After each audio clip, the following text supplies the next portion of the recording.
Purihin ang Diyos, purihin ang ating Panginoon. Paano kung sasabihin ng Diyos na maglakbay ka?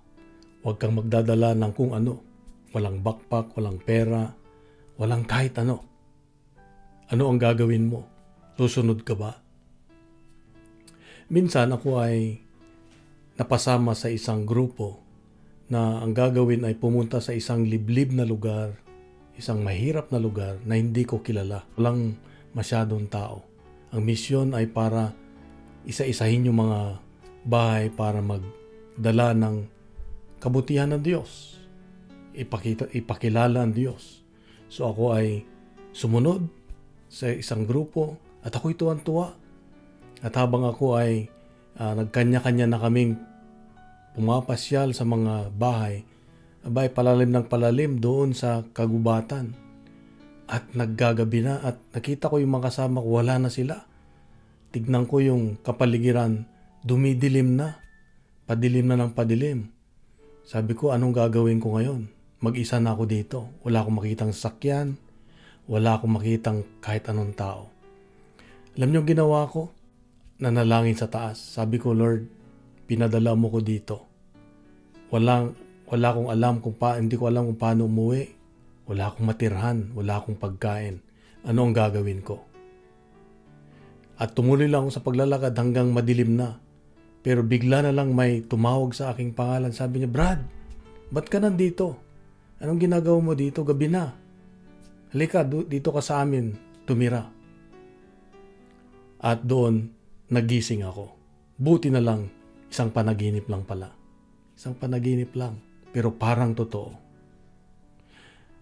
Sa Ebanghelyo ngayon makita natin, sabi ni Jesus sa kanyang mga lagad, humayo kayo. Binigyan niya sila ng kakayahan at kapangyarihan para magpagaling, para magpalayas ng demonyo, at para ipalaganap ang mabuting balita. Sabi niya, huwag kayong magdala ng kahit ano. Kahit ano. Dito ay pinapaalala ng Diyos sa atin sa Ebanghelyo na sa ating paglalakbay, sa ating pagmimisyon, hindi natin kailangan ng maraming dala. Kasi pag meron kang dala, iniisip mo pa. At ang nais ng Diyos ay hindi pera at hindi kapangyarihan ang iyong dadalhin. Ang dadalhin natin ay pagmamahal at pananampalataya. Dito, pinapakita ng Diyos na wala tayong dapat kapitan, kundi siya lang. Yung pagtitiwala natin sa Kanya. So sa pang-araw-araw nating buhay, hindi natin dapat inaasam yung mga bagay na yung bang sa tingin mo ay yun ang magliligtas sa'yo. Malimit kasi pag meron tayong plano sa buhay, gusto natin may plano. Meron pang backup plan. Meron pang safety net na tinatawag. Ibig sabihin, doble-doble yung ating inaalala. Yung dala nating mga backpack sa buhay, ay yun yung mga worries natin, yung mga takot natin, yung mga alalahanin natin. Ang gusto ng Diyos, tanggalin natin ang lahat. Gawin nating simple ang buhay para tayo makapaglingkod.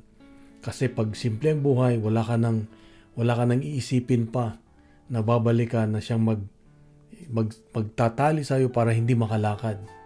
Ito ang paalala ng Diyos sa'yo at sa akin ngayon, kapatid. Na sa buhay natin, lalo na sa paglilingkod natin, simple lang, gawin nating simple. Hindi natin kailangan ng magarbo o maraming gamit para maglingkod sa Diyos.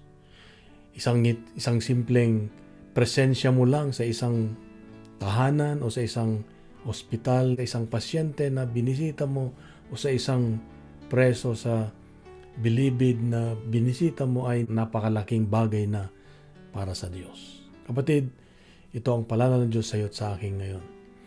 Kung nagustuhan po natin ang ating reflection ngayon, ibahagi natin sa social media at gawin nating viral ang salita ng Diyos. Punuin natin ng good news ang social media. Isang mapagpalang araw sa iyo at sa iyong mga mahal sa buhay. God bless. And God is good.